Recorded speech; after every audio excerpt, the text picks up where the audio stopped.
Hello, welcome to Sali kitchen. ഇന്ന് കുറേ പേര് റിക്വസ്റ്റ് ചെയ്തൊരു റെസിപ്പി ആയിട്ടാണ് വന്നിട്ടുള്ളത്. പെർഫെക്റ്റ് ആയിട്ടുള്ള കുഞ്ഞിക്കലത്തപ്പം. കണ്ണൂർ, തലശ്ശേരി ഭാഗത്തൊക്കെ സ്പെഷ്യലായിട്ടുള്ളൊരു സംഭവമാണ് ഈ ഒരു കുഞ്ഞിക്കലത്തപ്പം. പൊതുവേ ഇത് ഗർഭിണികളെ തക്കാരത്തിനൊക്കെയാണ് ഉണ്ടാക്കിയെടുക്കാറുള്ളത്. അപ്പോൾ എങ്ങനെയാണ് ഇത് ഉണ്ടാക്കിയെടുക്കാൻ നോക്കാം. പിന്നെ വീഡിയോയിലേക്ക് പോകുന്നതിന് മുന്നേ ഞാൻ മീഷോ ആപ്പിനെ പറ്റിയിട്ട് ഒരു ഡീറ്റെയിൽഡ് വീഡിയോ ചെയ്തിട്ടുണ്ടായിരുന്നു. അതിൻ്റെ ലിങ്കും കാര്യങ്ങളൊക്കെ ഡിസ്ക്രിപ്ഷൻ ബോക്സിലുണ്ട്.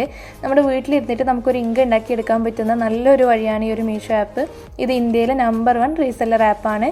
അപ്പോൾ ആ ഒരു ലിങ്കിൽ പോയിട്ട് എല്ലാവരും ഒന്ന് ഡൗൺലോഡ് ചെയ്യുക. ചാനൽ സബ്സ്ക്രൈബ് ചെയ്യാത്തവർ സബ്സ്ക്രൈബ് ചെയ്യുക. അതുപോലെ തൊട്ടടുത്തൊരു ബെല്ലൈക്കൺ ഉണ്ടാവും, അതും കൂടി ക്ലിക്ക് ചെയ്തിട്ട് ഓൾ എന്നുള്ള ഓപ്ഷൻ സെലക്ട് ചെയ്യണം. വീഡിയോ ഇഷ്ടപ്പെടുകയാണെങ്കിൽ എന്തായാലും ഒന്ന് ലൈക്ക് ചെയ്യണേ, ലൈക്ക് ചെയ്യാത്ത പോലെ. അപ്പോൾ ഇവിടെ ഞാൻ അരക്കപ്പ് പച്ചരി, അരക്കപ്പ് ബിരിയാണി അരി, ജീരകശാല റൈസ് രണ്ടും സെപ്പറേറ്റ് കുതിർത്തി വെച്ചിട്ടുണ്ട്. ഒരു 3 മണിക്കൂർ കുതിർത്തി വെച്ചതാണ്. ഇപ്പോൾ ഈ ഒരു പച്ചരിക്ക് പകരം നിങ്ങൾക്ക് പൊന്നി റൈസ് യൂസ് ചെയ്യാം. ബിരിയാണി അരി എന്തായാലും ചേർക്കണം. ബിരിയാണി അരി ചേർക്കുമ്പോൾ പ്രത്യേക ഒരു ടേസ്റ്റാണ്. നേരിയ അരിയില്ലേ, അത് ഏത് വേണമെങ്കിലും എടുക്കാം. ഈ നല്ലോണം കഴുകി വൃത്തിയാക്കിയിട്ട് ഈ ഒരു കുതിർത്തിയ വെള്ളം കളഞ്ഞ് നല്ലോണം കഴുകി വൃത്തിയാക്കിയിട്ട് ഒരു അരിപ്പക്കത്ത് തട്ടട്ടോ. ഈ ഒരു വെള്ളം മിക്സിയിലേക്ക് ആഡ് ചെയ്യരുത്, അപ്പോൾ ഒരുപാട് ലൂസായി പോകും നമ്മുടെ ബാറ്റർ. നല്ല വൃത്തിയാക്കിയിട്ട് ഇതുപോലെ ഒരു അരിപ്പക്കത്ത് തട്ടി എടുത്തിട്ടുണ്ട്. ഇത് നമുക്കൊരു മിക്സിയുടെ ജാറിലേക്ക് മാറ്റാം.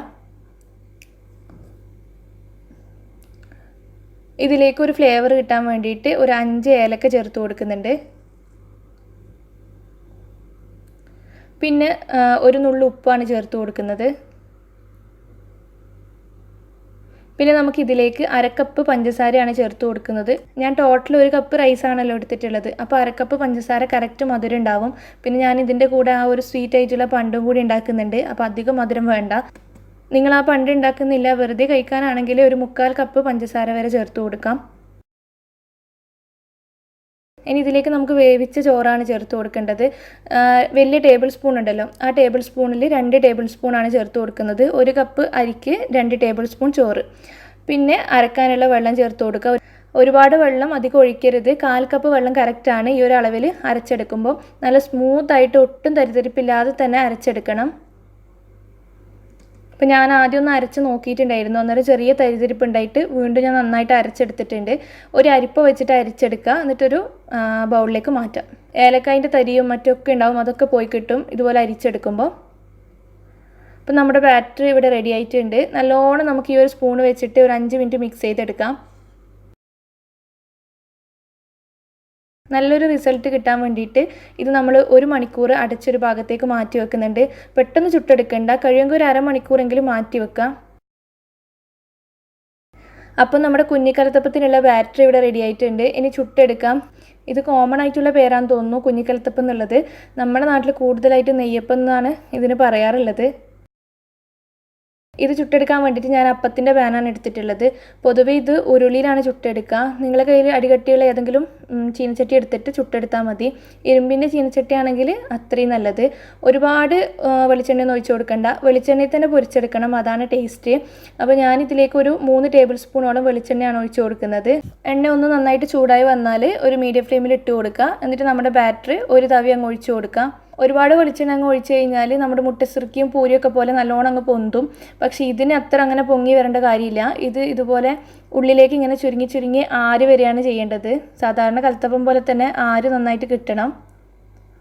കണ്ടില്ലേ, നന്നായിട്ട് ഇപ്പോൾ ആരൊക്കെ വന്നിട്ടുണ്ട്. ഇത് മറിച്ചിടേണ്ട ആവശ്യമില്ല. ഇതിൻ്റെ മുകൾ ഭാഗം കുക്കായി കിട്ടാൻ വേണ്ടിയിട്ട് ഒന്ന് സൈഡിലേക്ക് ആക്കിയിട്ട് ഇതിൻ്റെ മുകളിലേക്ക് ഇതുപോലെ ചൂടുള്ള വെളിച്ചെണ്ണ ഒഴിച്ചു കൊടുത്താൽ മതി.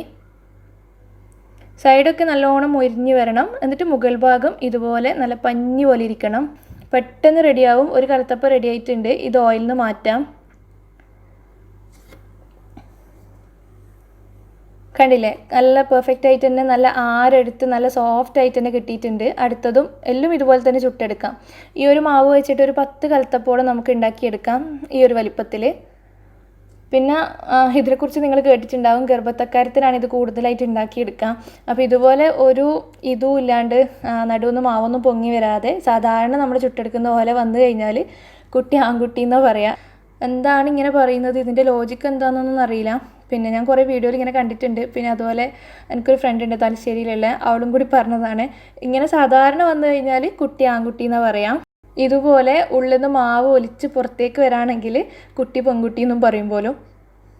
ഇത് കണ്ടില്ലേ, ഇത് സ്പെഷ്യലായിട്ടാണ് വരുന്നത്. ഉള്ളിൽ നിന്ന് ഇങ്ങനെ ഒലിച്ച് പുറത്തേക്ക് വരികയാണ്. പക്ഷെ ഇങ്ങനെ വരുന്നത് എപ്പാണെന്നറിയോ, ഞാൻ ചുട്ടെടുത്തിട്ട് എനിക്ക് മനസ്സിലായതാണ്. നല്ലോണം തീ കുറച്ചിട്ട് ചുട്ടെടുക്കുമ്പോൾ ഇതുപോലെ ഉള്ളിൽ നിന്ന് പുറത്തേക്ക് ഇങ്ങനെ തള്ളി വരുന്നുണ്ട് മാവ്. അപ്പോൾ ഇങ്ങനെയാണ് ചുട്ടെടുക്കേണ്ടത്.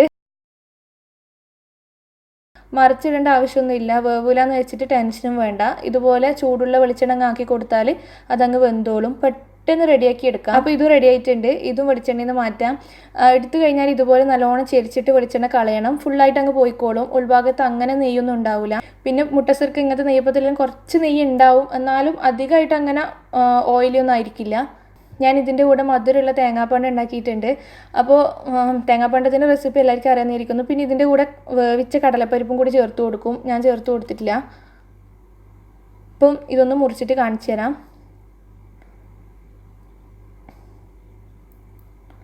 നല്ല സോഫ്റ്റാണ്, ഉൾഭാഗത്ത് നല്ല ആരൊക്കെ വന്നിട്ടുണ്ട്. എന്തായാലും ഒന്ന് ട്രൈ ചെയ്ത് നോക്കാം കേട്ടോ. ഇതുവരെ ചെയ്ത് നോക്കിയിട്ടില്ല എന്നുണ്ടെങ്കിൽ ടെൻഷനൊന്നും വേണ്ട, നല്ല പെർഫെക്റ്റ് ആയിട്ട് തന്നെ കിട്ടും. ഒരുപാട് പേര് പറഞ്ഞിട്ടുണ്ട് ഉണ്ടാക്കിയിട്ട് ശരിയായിട്ടില്ല എന്നൊക്കെ. ഈ ഒരു റെസിപ്പി ഫോളോ ചെയ്താൽ മതി, എന്തായാലും നല്ല പെർഫെക്റ്റ് ആയിട്ട് തന്നെ കിട്ടും. പിന്നെ വീഡിയോ ഇഷ്ടപ്പെടുകയാണെങ്കിൽ ലൈക്ക് ചെയ്യാനും ഷെയർ ചെയ്യാനും മറക്കരുത്. Thank you.